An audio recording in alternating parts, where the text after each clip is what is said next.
बऱ्याच दिवस आम्ही राजसाहेबांना भेटायला त्यांच्या बंगल्यावरती जायचो. तर बाहेर लाईनीमध्ये असे फुटपाथवरती नगरसेवक बसलेले आम्ही पाहिलेत. की जेवढे महाराष्ट्रातल्या मशीद आहेत सगळे भोंगे उतरवा. त्यावेळेस तुम्ही कोणत्या पक्षात होते? म्हणजे एकनाथ शिंदेकडे होते की महाराष्ट्रात असेल? की नगर जिल्ह्यातली एक मुलगी वंजारी समाजाच्या मुलांनी तिचं अपहरण करून आळंदीमध्ये वंजारी समाजाचीच सुनीता आंधळे नावाची एक व्यक्ती आहे, त्यांची धर्मशाळा आहे, त्या ठिकाणी आणलं, तिथं ठेवलं, तिच्यावर अत्याचार केला आणि त्या मुलीवरून लग्न करण्याचा प्रयत्न केला. धनंजय मुंडेंच्या राजकारणाबद्दल, धनंजय मुंडेंच्या भूमिकेबद्दल काय वाटतं? जर आपण परळीचं जर पाहिली असेल परिस्थिती तर नक्कीच असं म्हणता येईल की सूत्र हलवले जातात. पोलिसांनी आरोपीला मदत केली. हो, पोलिसांनी देखील आरोपीला मदत केली. काहींची अपेक्षा असते की जरांगे पाटलांनी माझ्याशी बोलावं, माझ्या घरी यावं, मला वेळ द्यावा. आता ते शक्य नाही. पण मग राज ठाकरेंबद्दल पण तुम्ही बोलताय. राज ठाकरे जरांगे पाटलांमध्ये फरक काय राहिला? पण आता तुम्ही मला सांगा, तुम्ही एकनाथ शिंदेचं नेतृत्व स्वीकारले. पहिल्या वेळेस ज्यावेळेस जरांगे पाटील वाशीपर्यंत गेले होते, तिथून पाठीमागे आले होते, बरोबर? त्यावेळेस एकनाथ शिंदेंनी आश्वासन दिलं होतं की आम्ही तुमच्या सगळ्या मागण्या मान्य करू. परंतु दुसऱ्या वेळेस एक जरांगे पाटलांना मुंबईला जावं लागलं. म्हणजे कुठेतरी तुमच्या नेत्यांनी जरांगे पाटलांची फसवणूक केली असं काही? नमस्कार. आज आपल्या स्टुडिओमध्ये एक अशी व्यक्ती आहे जिने सोशल मीडियाच्या पलीकडे जाऊन प्रत्यक्षरित्या ग्राउंड लेवलवर कामाचा डोंगर उभा केला आहे. कायदेविषयक सल्ला देणे असेल, सामाजिक राजकीय क्षेत्रामध्ये कर्तृत्व गाजवणे असेल, या सर्व पातळ्यांवर, सर्व आघाड्यांवर यशस्वी ठरत आज पुणे शहरामध्ये असेल किंवा विविध सामाजिक राजकीय क्षेत्रांतील लोकांना कायदेविषयक, म्हणजे त्यामध्ये जरांगे पाटील असतील, इतरही अनेक राजकीय व्यक्ती असेल, यांना कायदेविषयक सल्ला देणारे ॲडव्होकेट गणेश म्हस्के आज आपल्यासोबत आहेत. सर नमस्कार. नमस्कार. सर, नक्की वकिली करायची आपल्याला किंवा वकिलीची सुरुवात कुठून झाली, काय? तसं जर पाहिलं तर मी कधीच ठरवलं नव्हतं की मी वकील होईल म्हणून. पण मी वकील होण्याच्या आधी राजकारणात होतो. मनसेमध्ये काम करत होतो. मनसेमध्ये काम करत असताना लोकांसाठी अनेक आंदोलनं करावं लागत होते. त्या आंदोलनांच्या केसेस पडल्या. केसेस पडल्यानंतर प्रत्येक वेळेस कोर्टात जायचं, वकील द्यायचा आणि केस लढवायची, हे असं चालू होतं. मुळात मला MPSC ची मी तयारी करत होतो. मला PSI व्हायचं होतं, ते माझं स्वप्न होतं. पण ते करत असताना मी MPSC एक्झाम दिली आणि इकडे माझ्यावर आंदोलनाची केस पडली. आंदोलनाची केस पडली तेव्हाच मला कळालं की आता आपलं स्वप्न आता काही पूर्ण होऊ शकत नाही. मग करायचं काय? तर मग आपणच आपले केसेस का नको लढवायला, हा विचार केला आणि मग वकील होण्याचं ठरवलं. लॉला ऍडमिशन घेतलं आणि वकील झालो. मूळ गाव कोणतं? म्हणजे सुरुवात, म्हणजे बरेच लोक म्हणतात की वकील लोक ही वकील होण्यासाठी, वकील शिक्षण घेण्यासाठी तुमच्याकडे तशी कौटुंबिक पार्श्वभूमी पाहिजे. मूळ गाव कोणतं? तुमचं शिक्षण कसं झालं? घरचा बॅकग्राऊंड कसा काय? तसं आमचं मूळ गाव म्हणजे आमच्या कुटुंबाचं मूळ गाव आहे बीड जिल्ह्यात आष्टी तालुक्यात सावरगाव म्हणून. आमचे आजोबा सावरगाववरून शेवगावमध्ये नगर जिल्ह्यामध्ये स्थायिक झाले. आमचे वडील नोकरीनिमित्त नगरमधून पुण्यामध्ये स्थायिक झाले. त्यामुळे आमचा जन्म असेल किंवा पूर्ण शिक्षण वगैरे सगळं पुण्यामध्येच झालं. त्याच्यानंतर हे वकिलीचे क्षेत्र आहे. म्हणजे वकील क्षेत्रात तुम्ही म्हटलं की MPSC ची तयारी करत होतो, केस पडली, त्याच्यानंतर केस मध्ये आलं. मनसे राजकारणासाठी महाराष्ट्रात निर्माण सेनाच निवडायचं कारण काय? ज्या वेळेला कॉलेजमध्ये होतो तेव्हापासून मला एक राज ठाकरेंबद्दल आकर्षण होतं. राज ठाकरेंवरती शिवसेनेत अन्याय होतोय अशा बातम्या येऊ लागल्या. राज ठाकरेंनी शिवसेनेचा राजीनामा दिला, ह्या बातम्या आल्या. त्यानंतर एक महत्वाची बातमी आली, म्हणजे राज ठाकरेंनी स्वतःचा पक्ष स्थापन केला आणि त्या दिवशी ठरवलं होतं की आपण ह्या माणसाबरोबर ह्या पक्षामध्ये काम करायचं. तेव्हा कुठलं मोठं स्वप्न नव्हतं की त्या पक्षात आपल्याला पद घ्यायचं किंवा काय करायचं. फक्त ह्या माणसाबरोबर आपल्याला काम करायचं एवढं ठरवलं होतं आणि मित्रांना बरोबर घेतलं आणि पक्षाची स्थापना झाल्यापासून राजसाहेब ठाकरे यांच्याबरोबर कामाला सुरुवात केली होती. नाही, पण राज ठाकरे मास लीडर आहेत, बरोबर? तुम्ही एक विद्यार्थी असूनच मनसेबरोबर काम करायला सुरुवात केली.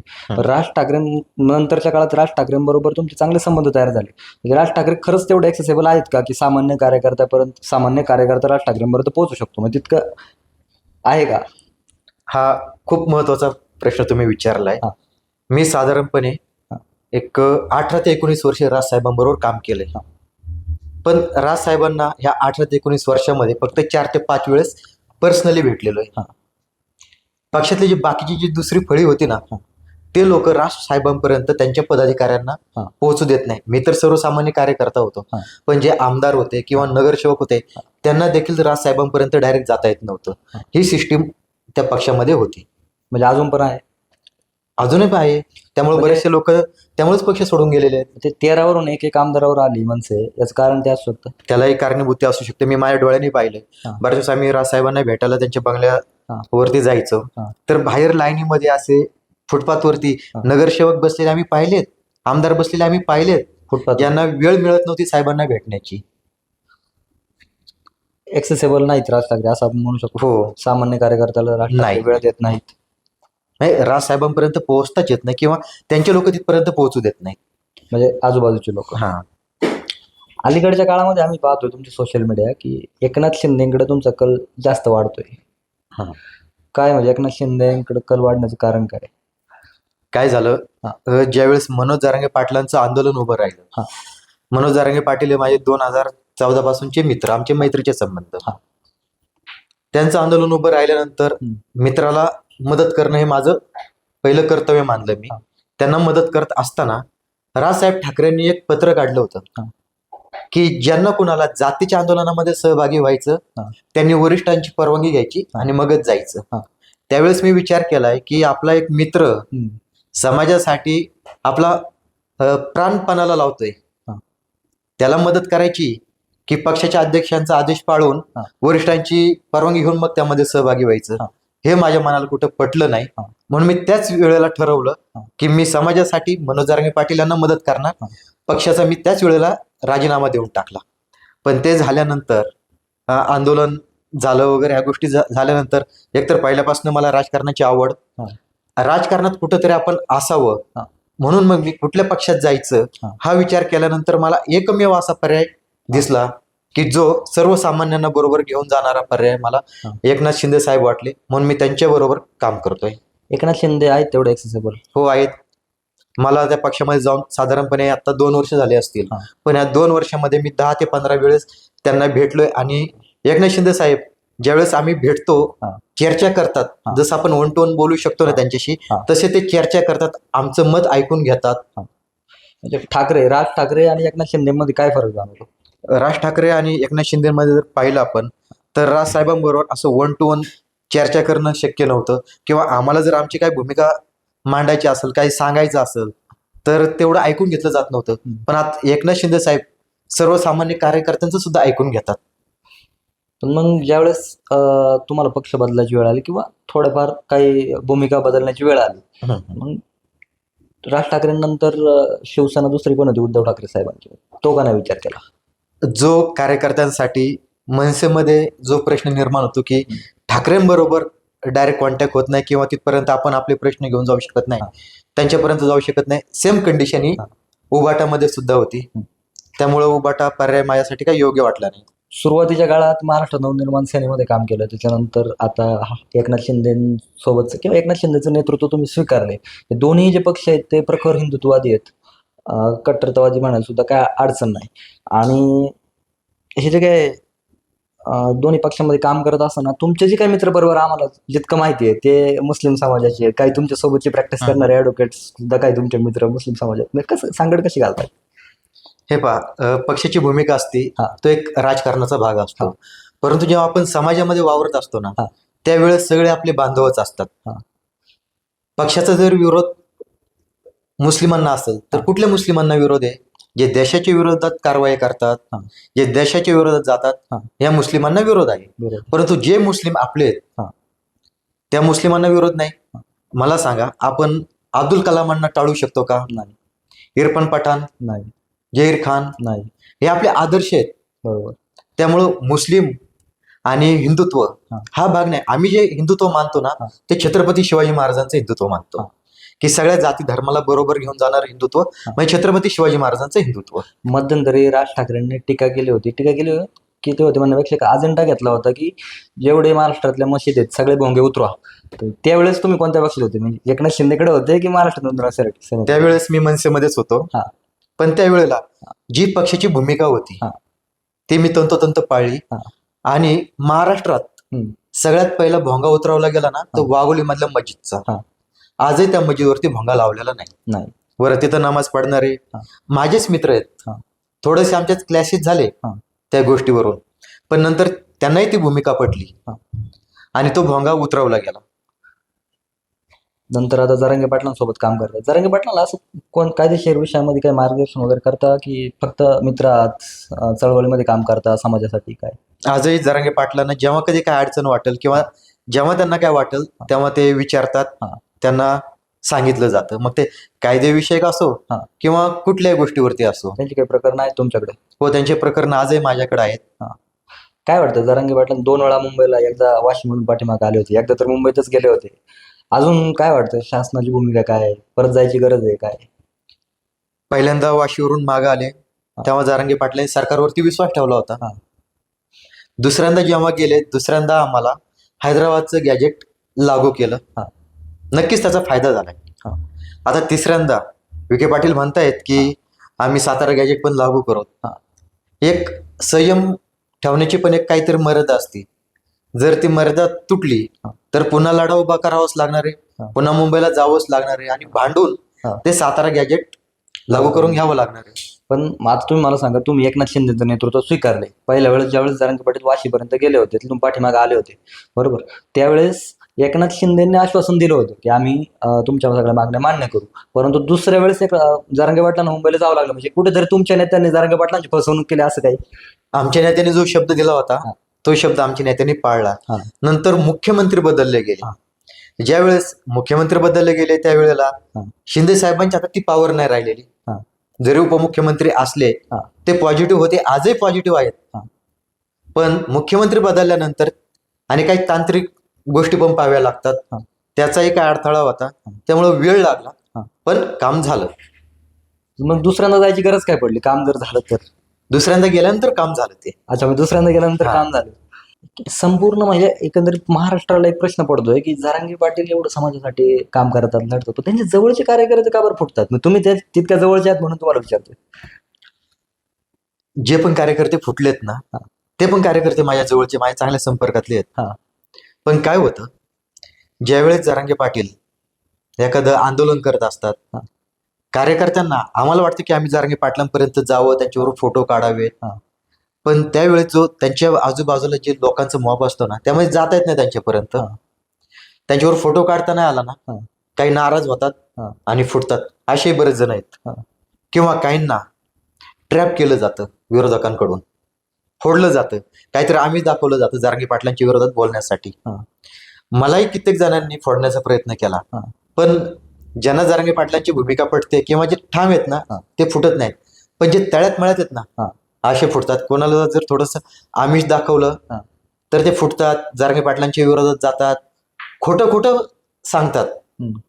पण ते एवढं फोटोचं कारण पुरेसं आहे म्हणजे हे कारणावर काहींची अपेक्षा असते की जरांगे पाटलांनी माझ्याशी बोलावं, माझ्या घरी यावं, हा. मला वेळ द्यावा. आता ते शक्य नाही. पण मग राज ठाकरेंबद्दल पण तुम्ही बोलले. राज ठाकरे आणि जरांगे पाटलांमध्ये फरक काय राहिला मग? राज ठाकरे राजकीय नेते आहेत हा. आणि जरांगे पाटील हा समाजासाठी. जनतेचा हा. समाजसेवक आहे. हा. दोघांच्याही जीवाला धोका आहे. हा. दोघांनाही सुरक्षा आहे. हा. परंतु जर राज ठाकरेंना जर राजकारण करायचंय, पक्ष वाढवायचा आहे, तर त्यांना कार्यकर्त्यांना भेटणं गरजेचं आहे. हा. जरांगे पाटील ज्यावेळेस समाजाचं काम करत असतात, गर्दी एवढी असते त्यांच्या आजूबाजूला हा. की लोकांना तिथपर्यंत जाता येत नाही. अच्छा, मग लोकांना तिथपर्यंत न जाता आल्यामुळं ते कारण आहे. आता मध्यंतरी एक कार्यकर्ता होता, हा. त्याची इच्छा होती की राज ठाकरेंनी त्याच्या गाडीमध्ये बसावं. सॉरी, जरांगे पाटलांनी त्याच्या गाडीमध्ये बसावं. हा. जर त्याच्या गाडीवरती जर एखादा पक्षाचा लोगो असेल, शक्य नाही ना, जरांगे पाटील कुठल्या पक्षाच्या गाडीमध्ये नाही बसू शकत. हा. हा. हा. नाही बसले, गेला तो विरोधात. अच्छा, म्हणजे गाडीमध्ये न बसल्यामुळे त्याच्यामुळे पण विरोधात जातात लोक. काय मी, तुम्ही बीडचे आहात बरं का, तुम्ही बीडचे आहात म्हणून प्रश्न विचारतो हा, की जरांगे पाटील, सूरज धस, धनंजय मुंडे, पंकजा मुंडे ही नावं तुमची सारखी चर्चेत असतात. हो. आणि धनंजय मुंडे किंवा ते आता मध्यंतरी सरपंच संतोष देशमुख हत्याकांड प्रकरण वगैरे झालं. धनंजय मुंडेंच्या राजकारणाबद्दल, धनंजय मुंडेंच्या भूमिकेबद्दल काय वाटतं? त्याचं एका पक्षाचा कार्यकर्ता, वकील म्हणून कुठलाही नेता असू द्या, हा. कुठल्याही पदावर असू द्या, हा. त्या नेत्याने गुन्हेगारांचं कधी समर्थन नाही केलं पाहिजे. हा.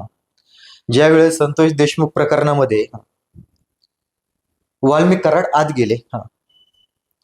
धनंजय मुंडेंनी त्यांचं समर्थन केलं. हा. त्या गोष्टीला आमचा नक्कीच विरोध असणार. राजकारण करा, राजकारणाच्या जागेवर राजकारण, हा. त्यांच्या जागेवर, त्या राजकारणाला आमचा कसलाही विरोध नाही त्यांच्या. परंतु जर ते गुन्हेगारांचं जर समर्थन करत असतील हा. किंवा त्यांच्यामुळे गुन्हेगारी त्या जिल्ह्यामध्ये वाढत असेल हा. तर नक्कीच त्याला विरोध असेल आमचा.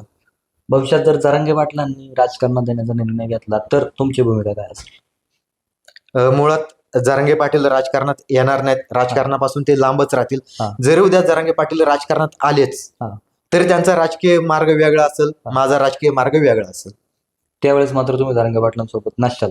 नाही, शेवटी राजकीय भूमिका कदाचित नाही कदाचित जर जरांगे पाटलांनी नवीन प्रत्येक महाराष्ट्रातल्या प्रत्येक राजकीय पक्षाला एक केडर आहे, एका जातीचा असेल, एका विशिष्ट भौगोलिक ठिकाणाचा असेल. जरांगे पाटलांनी जर मराठा बेसवर एखाद्या पक्षाची स्थापना केली तर मात्र तुम्हाला संघटनेत काम करायला जर त्यांनी बोलावलं तर संघटना बांध. टाइम्स ऑफ महाराष्ट्र चॅनल बद्दल काय प्रतिक्रिया, म्हणजे काय मत आहे? आपण जर पाहिलं टाइम्स ऑफ महाराष्ट्राचं काम, तर समाजातल्या विविध क्षेत्रातल्या लोकांना संधी दिली जाते आणि खऱ्या बातम्या ह्या लोकांपर्यंत पोहोचवण्याचं काम ह्या चॅनलच्या मार्फत होत असतं. म्हणजे जी आज समाजाला गरज आहे निर्भीडपणे पत्रकारिता करण्याची, ती पत्रकारिता या ठिकाणी पाहिली जाते. करायला तयार आहे, पण उद्या जर त्यांनी राजकीय भूमिका घेतली तर कदाचित त्यांच्या त्या राजकीय भूमिकेमध्ये मी नसेल. तुम्ही नसाल. सुरेश धस आमदार आहेत तुमचे, ते हा. त्यांनी पण वाल्मिक कराड प्रकरणामध्ये बऱ्यापैकी उचलून धरलं होतं प्रकरण सर. सुरेश धस आता एवढ्यात शांत झालेत किंवा त्यांना पक्षानेच शांत केले असं काय वाटतं का? नाही, आता काय होतं माहितीये का, ज्यावेळेस ते प्रकरण उचलणं गरजेचं होतं त्यावेळेस अण्णांनी ते प्रकरण उचलून धरलं, पाठपुरावा केला. परंतु आता ते न्यायप्रविष्ट आहे प्रकरण, तिथं कुणाचा इंटरफेअर चालणार नाही. त्यामुळे त्या प्रकरणावरती सध्या शांतता दिसून येते. पण समाजासाठी किंवा मतदारसंघातल्या लोकांसाठी अण्णा लढतात. नाही, पण आता एक 2-3 दिवसापूर्वी बातमी आली होती की धनंजय मुंडे किंवा वाल्मिक कराड आता जेलमध्ये, बरोबर, जवळपास 14 महिने होत आले जेलमध्ये, पण वाल्मिक कराड अजून सुद्धा बीडमध्ये बऱ्यापैकी सूत्र जेलमधून हलवतात असं एक बातमी आली होती. खरं का ते? काय अशी बातमी होती आणि त्यांच्याच लोकांनी ती बातमी दिली होती. म्हणजे त्या ज्ञानेश्वरीताई मुंडे असतील, त्यांनी पण सांगितलं होतं की अजूनही सूत्र जेलमधून हलवले जातात आणि अशक्य असं काही नाही. पण तुम्ही वकील आहात, अजूनही जेलमधून सूत्र हलवले जातात असं म्हणतात, म्हणजे काय न्याय व्यवस्था कुठे कमी पडते का आपली? हे पहा, न्याय व्यवस्था कमी पडत नाही, परंतु काय होतं माहितीये का, एखादा गुन्हेगार जेलमध्ये असतो, त्याचे समर्थक बाहेर असतात, त्यांची विचारांची देवाणघेवाण होत असते. बाहेर निरोप पाठवला जातो, आरोपींना तो अधिकार आहे पत्र पाठवण्याचा किंवा नातेवाईकांना फोन करण्याचा, नातेवाईकांना मुलाखत देण्याचा अधिकार आहे. त्यामध्ये जर नातेवाईकांमार्फत जर काही निरोप पाठवला असेल तर ते शक्य आहे आणि सूत्र तसे हलवता येतात. हलवता येतात की सूत्र हलवली जातात सध्या? काय जर आपण परळीचं जर पाहिली असेल परिस्थिती तर नक्कीच असं म्हणता येईल की सूत्र हलवले जातात. तुम्ही बीडच्या आत मूळचे म्हणून बीडवाल्यांकडे पाहण्याचा एक दृष्टिकोन बदललाय पूर्ण बाकीच्या महाराष्ट्रामध्ये, काय वाटतं? असं काय नाही, बीडमध्ये चांगले सुद्धा लोक आहेत, ते पुढे का नाही येत आहेत ना वेगवेगळ्या क्षेत्रामध्ये. बीडचे पण आजही चांगले लोक आहेत पुढे येणारे. त्या तोड बीड कुठेतरी दुसऱ्या बाकीच्या गोष्टींमुळे चर्चेत आहे असं काय वाटतं का? आता काय होतं, या वाढती गुन्हेगारी त्याच्यामुळे बीडचं नाव खराब झालंय. पण आज चांगल्या लोकांनी खरंच पुढे येणं गरजेचं आहे. काय वाटतं म्हणजे तुम्ही राजकारणात आहात, असं वाटतं कधी आपण आपल्या गावाला जाऊन तिकडे राजकारण करू? आता माझं कर्मभूमी जन्मभूमी पुणे असल्यामुळं तिकडे जाऊन राजकारण करणं काही शक्य होणार नाही किंवा तिथले लोक मला ऍक्सेप्ट करतील की नाही हे सांगता येत नाही. ज्या ठिकाणी आपण राहतो, लहानाचे मोठे झालो, तिथं आपण ज्या पद्धतीने काम करू शकतो त्या पद्धतीने आपण दुसऱ्या जागेवर जाऊन नाही काम करू शकत. आम्ही ज्यावेळेस पाहतो किंवा सोशल मीडियावर चेक करतो, गुगलवर चेक करतो, तुम्हाला पाहतो, तुमचं सोशल मीडिया पेज बऱ्यापैकी आम्ही पाहतो, तुमचं चालतंय, तुमचे फॉलोअर्स आहेत.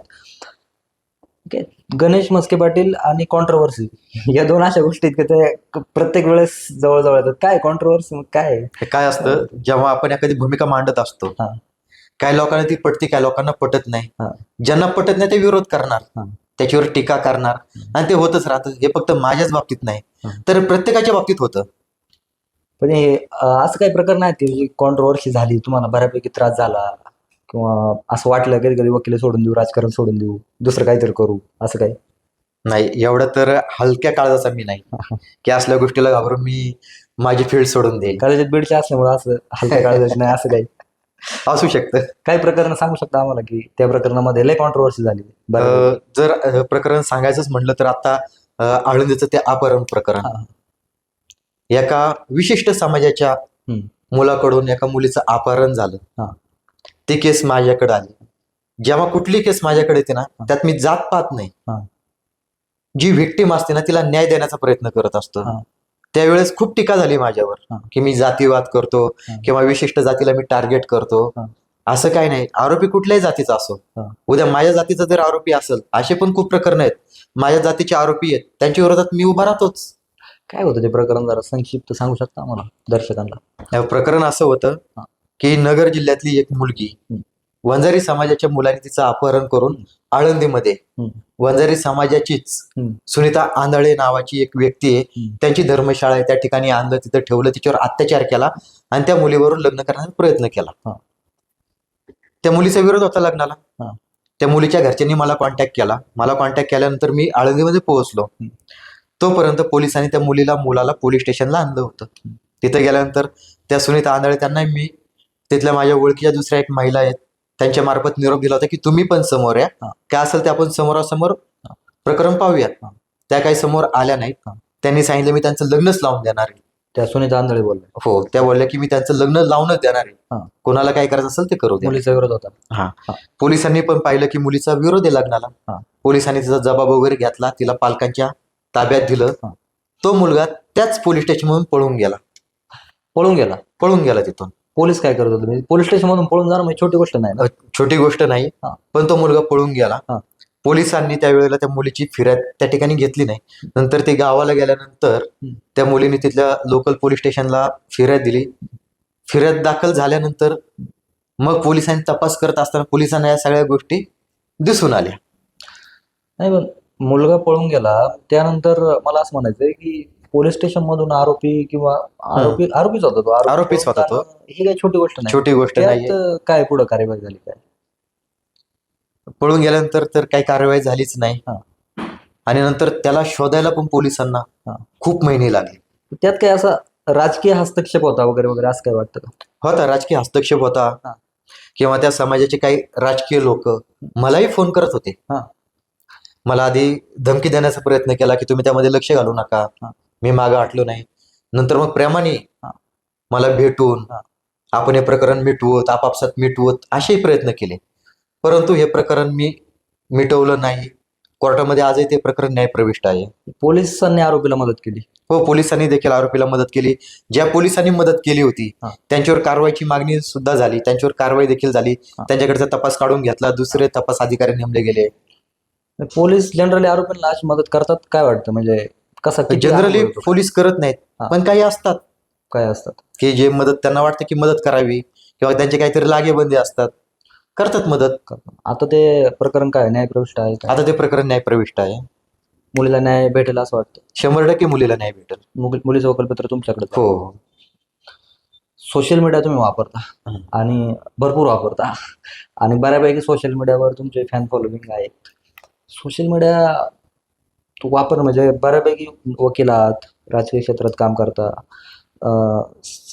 जरांगे पाटलांबरोबर असता, समाजासाठी काम करता, इतक्या सगळ्या गोष्टी सोशल मीडिया सांभाळणं कसं जमतं? आवड असेल तर सवड मिळते असं म्हणतात ना. ज्या गोष्टीची आवड असते ना त्या गोष्टीला आपल्याला वेळ देता येतो. सगळ्या गोष्टींना मी वेळ देतो.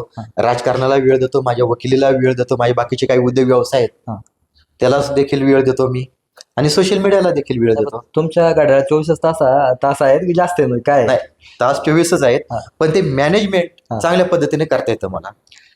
भविष्यात जे लोक वकिलीकडे वळतात त्यांच्यासाठी काय, म्हणजे तरुण पिढीसाठी काय? तरुणांनी वकिलीकडे नक्की यावं, प्रामाणिकपणे वकिली करावी. वकिली प्रामाणिकपणे जर केली तर चांगल्या चांगल्या केसेस येतात. अभ्यासपूर्ण त्या केसेस चालवल्या तर नाव होतं आणि एक उत्पन्नाचं चांगलं साधन वकिली बनवू शकतं. वकिलीत बऱ्यापैकी काय होतं, आरोप केला जातो की काही वकील मॅनेज होतात, खरं आहे का ते? काय म्हणजे काय असतं, पक्षकार कधी कधी असंतुष्ट असतात वकिलाबाबत. त्यांना वाटतं की वेळ लागतो. बरं, वेळ का लागतो ह्या गोष्टीचा जे विचार नाही करत, त्यांना असं वाटतं की आपला वकील फुटला. पण मला नाही असं वाटत की कुठला वकील फुटत असेल. म्हणजे वकील फुटत असेल असं आपण नाही म्हणू शकत, पण हम्म. पक्षकारांना वाटतं. पण ही प्रकरणं जी काही प्रलंबित राहतात बऱ्याच दिवसापासून, आता आपण पाहतोय की कोर्टात म्हणतात की शहाण्या माणसाने पोलीस स्टेशन आणि कोर्टाची पायरी चढू नये. हम्म. पण ही जी प्रकरणं प्रलंबित राहत आहेत याच्यावर काय आहे? म्हणजे वकील म्हणून काय आहे बुवा? आता काय होतं, प्रकरण खूप कोर्टामध्ये दाखल होतात. हा. एका कोर्टाचं जर आपण बोर्ड पाहिलं ना डेली, हा. तर 300 400 मॅटर त्या बोर्डवरती असतात. एका बोर्डवर एका दररोज. बोर्डवरती हा. रोज. हा. त्या न्यायाधीश साहेबांना हा. तेवढा वेळ मिळतो का दिवसभरामध्ये? एक पाहणं गरजेचं आहे. हा. सगळेच प्रकरण नाही चालवले जात, हा. त्यामुळे ते प्रलंबित राहतात आणि डिले होत जातो त्यामध्ये. असं वाटतं का कुठेतरी कोर्ट बऱ्यापैकी घेतं, इनिशिएटिव्ह घेतं की दोन्ही पक्षकारांना समोर आणणं, बोलून चालून विषय मिटवणं. हे बोलून जर कोर्टाने जर काही वेगळा एक हे चालू केलं, आपण त्याला हे म्हणू शकतो की वेगळ्या पद्धतीने थोडं काम करायला चालू केलं, तर कुठंतरी कोर्टावरचं लोड कमी होईल. नक्कीच. जे तडजोड पात्र प्रकरण असतात, हा. त्याची तडजोड केली जाते. कोर्टाकडनं त्याचा प्रयत्न केला जातो. दर 3 महिन्याला लोक अदालत असते, हा. त्यामध्ये प्रकरण ठेवून मिटवले पण जातात. किती प्रमाणात अशी प्रकरणं मिटू शकतात काय? दर 3 महिन्याला साधारणपणे 5 ते 10% प्रकरणं अशी मिटले जातात. परंतु मग प्रकरणं कोर्टात येण्याचा रेशो जास्त आहे ना, म्हणजे 5% 5 ते 10%च्या तुलनेमध्ये. 5 ते 10% कमी होतात, पण त्या तुलनेत इकडे भरपूर प्रकरणं परत कोर्टात नवीन उभी राहतात. आता काय होतं, हा. जर एखाद्याला काही थोडा इगो जर हट झाला ना, हा. थोडं जर काय वाटलं ना, हा. पोलीस स्टेशनला जातो हा. किंवा कोर्टामध्ये प्रकरण दाखल करतो. अशीही खूप प्रकरणं आहेत. आता राजकारण करताय, वकिली पण करताय, भविष्यात काय? भविष्य कसं काय? वकिलीच करणार की पुढं वकिली बंद करून परत राजकारणात सक्रिय होणार का नियोजन? राजकारणात सक्रिय होणार, हा. पण वकिली करता करता राजकारणात सक्रिय होणार. भले वकिलीत मी कमी प्रकरणं घेईल किंवा तिकडं थोडंसं लक्ष कमी देईल, टीम वाढवल, हा. पण माझा मूळ उद्देश जो आहे तो राजकारण आहे. राजकारणात सक्रिय होईल मी. पण मग आत्ता 2 दगडांवर पाय का बरं ठेवले? काय असतं, राजकारण करत असताना फायनान्शियल सपोर्टची गरज असते. त्यामुळे उद्योग व्यवसाय तर करणं गरजेचंच आहे. नाहीतर असे कित्येक आपण युवा नेते पाहतो की जे राजकारणात एखाद्या पक्षाचा झेंडा घेतात, पण कमवत काहीच नाहीत. त्यांचं भवितव्य खूप काळ टिकत नाही. पक्ष मदत करतो का नाही? कुठलाही पक्ष मदत करत नसतो. कार्यकर्त्याला स्वतःला स्वतःच्या पायावर स्टेबल व्हावं लागतं आणि मग राजकारण करावं लागतं. पण मग पक्ष जर मदत करत नसेल, तर मग राजकारण करण्याचं काय आहे, म्हणजे कारण काय? हे पहा, कुठलाही पक्ष मदत करत नाही आणि कार्यकर्त्याला जी आवड असते किंवा इच्छा असते की मला समाजासाठी काम करायचंय, मला ही निवडणूक लढवायची, ही निवडणूक जिंकायची, तर त्याला ती स्वतःच्या बळावर ते करावं लागतं. जर पक्षाने जर प्रत्येकाला मदत केली तर पक्षाकडे खूप कार्यकर्त्यांचा भरणा होईल. एका जागेसाठी आता जर 10 जण उभे राहत असतील, पक्ष जर मदत करायला लागला तर 100 जण उभे राहतील. भविष्यात निवडणूक लढवण्याचं नियोजन आहे. पुढे पाहू आम्ही तुम्हाला, म्हणजे भविष्यात नगरसेवक म्हणून पालिकेत पाहायचा विचार करू की विधान भवनात? विधान भवनात नक्की तुम्ही मला पाहाल. पुण्यातूनच. टाइम्स ऑफ महाराष्ट्र चॅनल बद्दल काय प्रतिक्रिया, म्हणजे काय मत आहे? आपण जर पाहिलं टाइम्स ऑफ महाराष्ट्राचं काम, तर समाजातल्या विविध क्षेत्रातल्या लोकांना संधी दिली जाते आणि खऱ्या बातम्या ह्या लोकांपर्यंत पोहोचवण्याचं काम ह्या चॅनलच्या मार्फत होत असतं. म्हणजे जी आज समाजाला गरज आहे निर्भीडपणे पत्रकारिता करण्याची, ती पत्रकारिता या ठिकाणी पाहिली जाते. तर मित्रांनो, माझ्यासोबत ॲडव्होकेट गणेश मस्के पाटील होते. एकंदरीतच एका चळवळीतून तयार झालेला कार्यकर्ता, MPSCची तयारी करणारा विद्यार्थी, MPSCची तयारी केल्यानंतर एका राजकीय एका आंदोलनामध्ये केस अंगावर आल्यानंतर वकिलीकडे वळाला, स्वतःची केस स्वतःच लढण्यासाठी. त्याच्यानंतर हळूहळू राजकारणाकडे कल वाढल्यानंतर जारंगे पाटलांच्या सानिध्यात येऊन जारंगे पाटलांसोबत काम केलं. इतरही बरेच गोष्टींवर त्यांच्यासोबत चर्चा झाली. माझ्यासोबत गणेश मस्के पाटील होते. टाइम्स ऑफ महाराष्ट्राच्या टीमकडून त्यांच्या भविष्यातील सामाजिक, राजकीय आणि कायदेविषयक गोष्टींसाठी त्यांना शुभेच्छा आहेत. धन्यवाद.